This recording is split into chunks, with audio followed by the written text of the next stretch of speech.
Hi friends, welcome to KSR tech Telugu. Friends, తెలంగాణలో ఆసరా పెన్షన్లకు సంబంధించి మంత్రి సీతక్క గారు ఒక భారీ గుడ్ న్యూస్ అనేది చెప్పడం జరిగింది.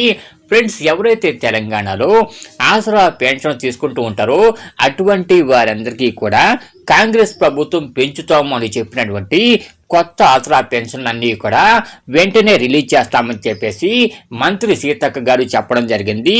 అయితే ఎప్పుడు రిలీజ్ చేస్తారు, ఏ నెలలో రిలీజ్ చేస్తారనేది ఆమె చెప్పలేదు. కాకపోతే మనకు వచ్చిన ఇన్ఫర్మేషన్ ప్రకారం జనవరి నెలలో ఎవరైతే ఆసరా పెన్షన్ తీసుకుంటూ ఉంటారో అటువంటి వారందరికీ కూడా కొత్త ఆసరా పెన్షన్లు అకౌంట్లో పడే విధంగా ఆసరా పెన్షన్ అన్ని కూడా పెంచాలని చెప్పేసి ప్రభుత్వం ఆలోచిస్తూ ఉంది. సో ఎవరైతే తెలంగాణలో ఆసరా పెన్షన్ తీసుకుంటూ ఉంటారో అటువంటి వారందరికీ కూడా జనవరి నెలలో 6,016 రూపాయలు అకౌంట్కి రావడం జరుగుతుంది. అలాగే ఎవరైతే వృద్ధులు ఉంటారో అటువంటి వాళ్ళందరికీ కూడా 4,016 రూపాయలు అకౌంట్కి రావడం జరుగుతుంది. సో ఈ పెంచిన ఆసరా పెన్షన్ అన్ని కూడా జనవరి నుంచి అందుబాటులో వస్తాయని చెప్పేసి ప్రభుత్వం అనౌన్స్మెంట్ కూడా చేయబోతుంది. ఫ్రెండ్స్, ఈ డిసెంబర్ 9వ తారీఖున తెలంగాణ అసెంబ్లీ క్యాబినెట్ సమావేశాలు అయితే జరగబోతున్నాయి కదా. ఈ క్యాబినెట్ సమావేశంలో ఆసరా పెన్షన్లకు సంబంధించి ఒక నిర్ణయాన్ని కూడా తీసుకునే అవకాశం అయితే ఉంటుంది. అయితే కాంగ్రెస్ ప్రభుత్వం తెలంగాణలో ఆసరా పెన్షన్ అన్ని కూడా పెంచుతామని చెప్పేసి నేటికి సంవత్సరం అయితే అవుతుంది కదా.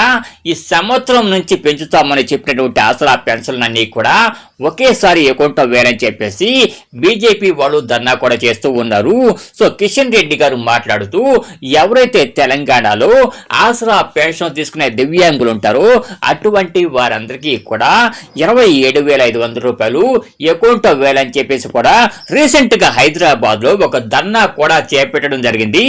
అయితే 12 నెలల ఆసరా పెన్షన్ ని ఒకేసారి అకౌంట్ లో వేస్తారా లేదా పెంచినటువంటి ఒక నెల ఆసరా పెన్షన్ ని అకౌంట్ లో వేస్తారనేది మనకు తెలియాల్సి అయితే ఉంది. ఫ్రెండ్స్, ఎవరైతే తెలంగాణలో పెంచినటువంటి ఆసరా పెన్షన్ కోసం ఎదురు చూస్తూ ఉన్నారు అటువంటి వారందరూ కూడా తప్పకుండా ఈ వీడియోకి ఒక చిన్న లైక్ అయితే వేయండి. ఒక చిన్న లైక్ వేసినప్పుడే వీడియో అనేది మరికొంతమందికి అయితే రీచ్ అవుతుంది.